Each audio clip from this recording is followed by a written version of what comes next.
faz parte do projeto Fala Candidato, Propostas para a Educação, uma iniciativa da 11ª Semana da Educação de Campinas. Eu sou Marta Vancini, jornalista e atuo na área da educação. Eu vou fazer a minha autodescrição, a minha audiodescrição, para que as pessoas com deficiência visual possam acompanhar essa transmissão.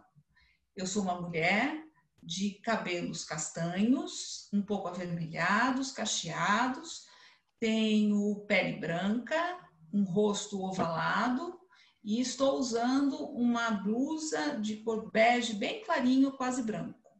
Eu estou usando um fone de ouvido acoplado também, de cor branca. Eu vou agora fazer a audiodescrição da nossa tradutora de Libras, a Alessandra Bruno. A Alessandra, ela também é uma mulher de pele branca, ela tem cabelo comprido, castanho claro, ela está com o cabelo preso num rabo de cavalo, bem preso à cabeça, ela tem um rosto ovalado e ela está usando uma camiseta preta e os fones de ouvido pretos também, com um fiozinho preto. Bom, como eu já disse, o Fala Candidato é um projeto da 11ª Semana da Educação de Campinas. A semana é um movimento suprapartidário organizado por um comitê de governança, composto pela Fundação FEAC, Fundação Educar de Pascoal, Secretaria Municipal de Educação de Campinas, Secretaria Estadual de Educação de São Paulo, por meio das diretorias de ensino leste e oeste de Campinas. Nesse ano de 2020, a semana pretende ser um espaço de voz para todos aqueles que estão na sala de aula e estabelecer uma conexão com o poder público, além de fomentar o diálogo sobre educação pública na sociedade. Outro objetivo da semana é colocar a educação em evidência enquanto um projeto de política pública. É nesse contexto que o projeto Fala Candidato se insere. Ele consiste de uma série de entrevistas com candidatos e candidatas a prefeito sobre temas chaves relacionados à educação pública no município de Campinas. Todos e todas foram convidados, porém a participação é facultativa. Hoje temos aqui com a gente o candidato Edson Dorta, candidato a prefeito pelo PCO. A sua vice é a Larissa Machado Leonetti, também do PCO. Olá, Edson, como você está? Tudo bem? Olá, tudo bem? Estamos tranquilos aqui. Antes da gente seguir, Edson, por favor, se você poderia fazer a sua audiodescrição? Sim. Meu nome é Edson Dorta, né? Tenho 48 anos. Estou de camisa vermelha, polo, tenho 1,75 m, tenho barba e cabelo baixo, né? E barba e cabelo meio grisalho. E sou de cor parda. Ok. Edson Dorta é carteiro na Empresa Brasileira de Correios e Telégrafos. Ele é formado em Direito pela PUC Campinas, foi secretário da Federação Nacional dos Trabalhadores dos Correios e também foi candidato a vice-presidente do Brasil nas eleições de 2010. Também concorreu à Prefeitura de Campinas e a governador de São Paulo. Vamos para a primeira pergunta, Edson? Vamos. Vamos lá. Quais são as propostas para a educação em seu plano de governo? E qual vai ser a sua primeira medida na área da educação, caso você seja eleito?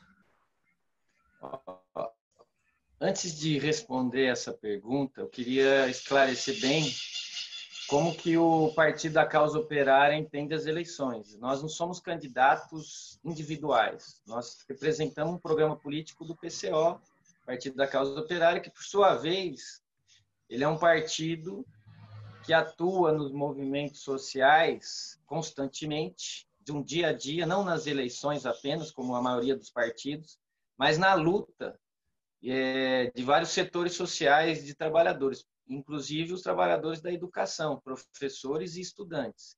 Então, nas eleições, a gente apresenta como programa das nossas candidaturas as próprias reivindicações dos trabalhadores da educação. E nesse sentido, a nossa principal proposta para a educação é, obviamente, que é a educação pública universal no Brasil. Nós defendemos que a educação não tem que ser mercadoria e ser vendida, como se fosse uma camiseta. Ela tem que ser um direito do trabalhador, do cidadão, e um dever do Estado. Então, todos os prefeitos, candidatos a prefeito, deveriam trabalhar no sentido de que a educação fosse pública, universalmente. E, nesse sentido, não medir esforços para que os recursos relacionados a esse problema fossem encaminhados para a educação pública. Ok. Posso ir para a segunda pergunta? Sim. Vamos lá.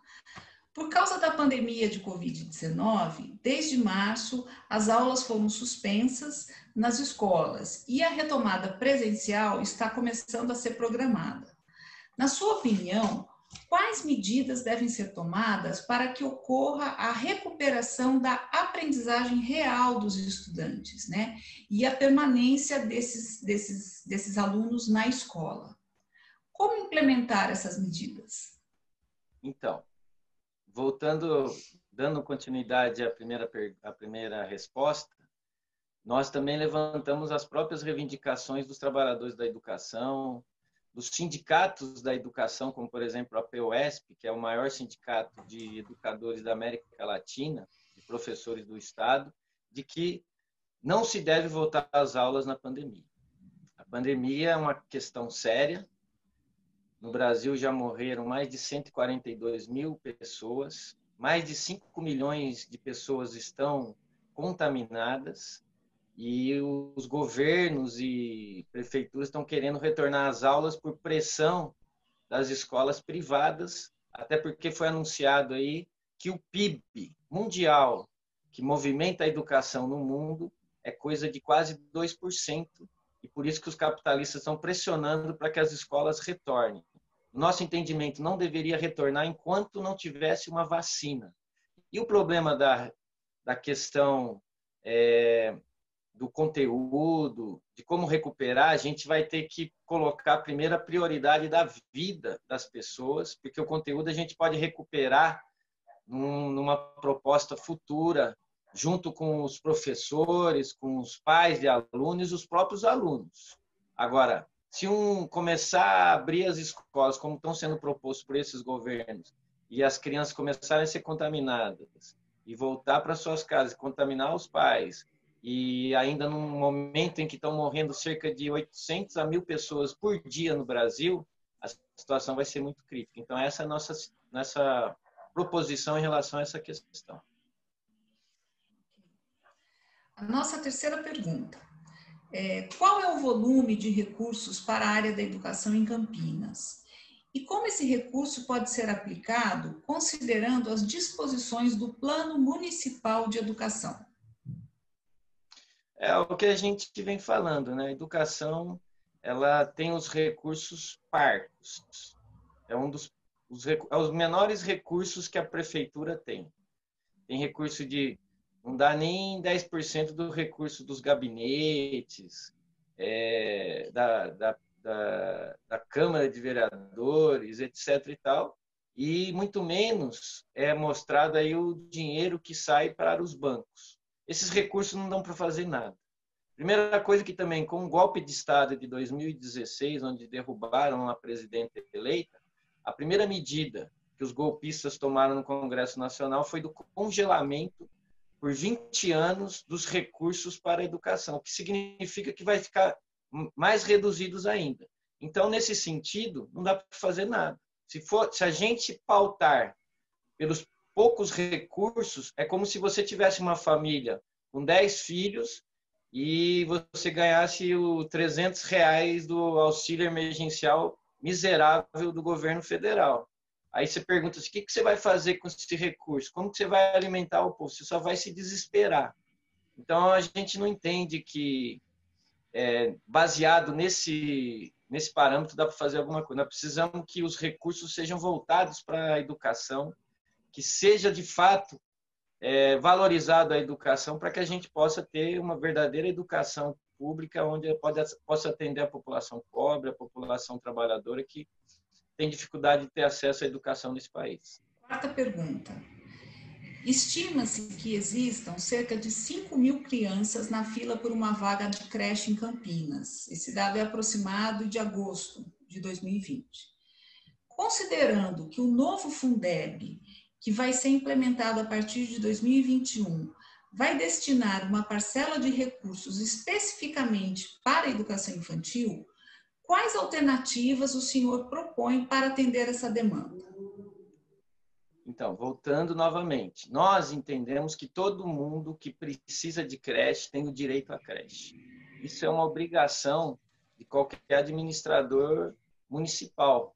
Você precisa dar vaga para as crianças. Não sei, o que acontece que também existe uma pressão dos interesses capitalistas relacionados à educação que também estão com as creches abertas. Tanto é que o governo federal, o governo golpista aí do Bolsonaro, ele inclusive queria que o Fundeb dedicasse uma verba, coisa de 8 bilhões, para eles repassarem para os donos de creche, donos de escolas infantis, para que esses ganhassem o dinheiro e não e ganhasse o dinheiro de acordo com essa demanda desse serviço, né, que é necessário que o Estado promova, para que fosse para os bolsos desses empresários da educação e das creches. Não passou, mas mesmo assim, agora, acho que foi até ontem, foi mandado mais uma proposta do governo golpista e do Bolsonaro de que uma parte do Fundeb seja destinado à Renda Brasil. Eles querem usar o dinheiro que eles vão fazer demagogia com a Renda Brasil, que a gente sabe que, como eles estão fazendo agora com o auxílio emergencial, com dinheiro da educação. Então, também, é meio que falácia falar que o Fundeb vai aumentar aí o investimento na situação da educação ou no aumento de creches. É meio falácia porque eles já estão preparando, inclusive, para fatiar o Fundeb e desviar totalmente o conteúdo desse dinheiro que deveria ser destinado à educação, que já é miserável. Então, a nossa proposta é que os trabalhadores lutem para que existam as creches. Todos os candidatos que falam que vão fazer, dar creche, dar educação, eles estão mentindo porque eles estão atrelados justamente a esse esquema de você ter responsabilidade fiscal com as leis que são estabelecidas justamente para sufocar a educação e facilitar os interesses capitalistas aí em vários setores, como, por exemplo, a própria educação. Okay. A quinta pergunta, Edson. Em dezembro de 2018, o Plano pela Primeira Infância de Campinas foi concluído. Quais propostas do plano o senhor destaca como as mais relevantes para investimento imediato?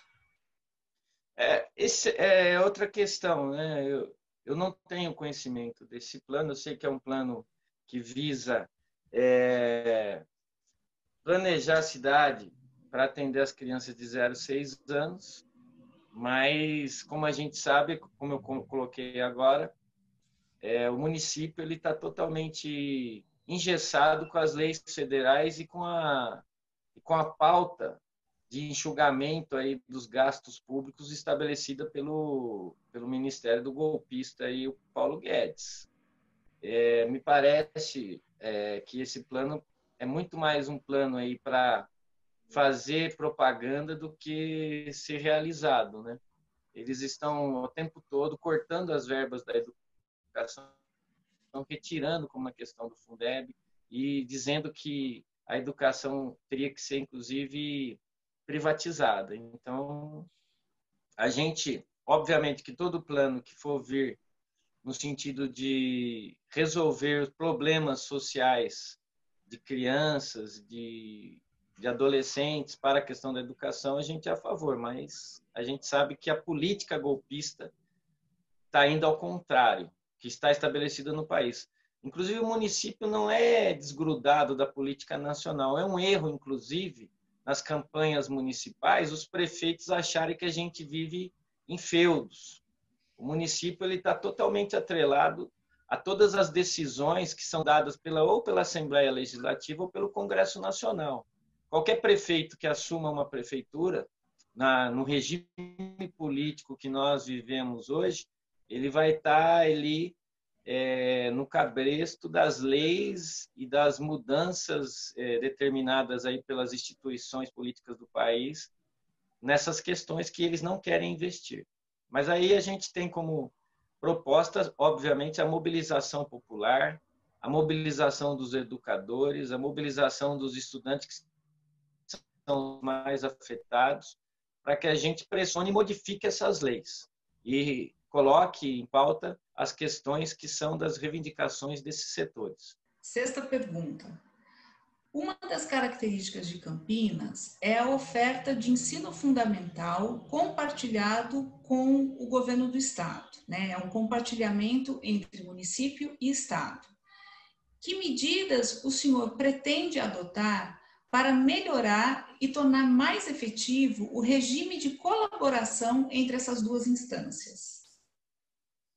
Primeiro, que a gente deveria esclarecer aqui que a política de municipalização da educação na verdade, para o Estado tirar das suas costas a responsabilidade e colocar para o município, que não recebe todas as verbas necessárias para gerir essas áreas, como se eles pudessem gerir, né?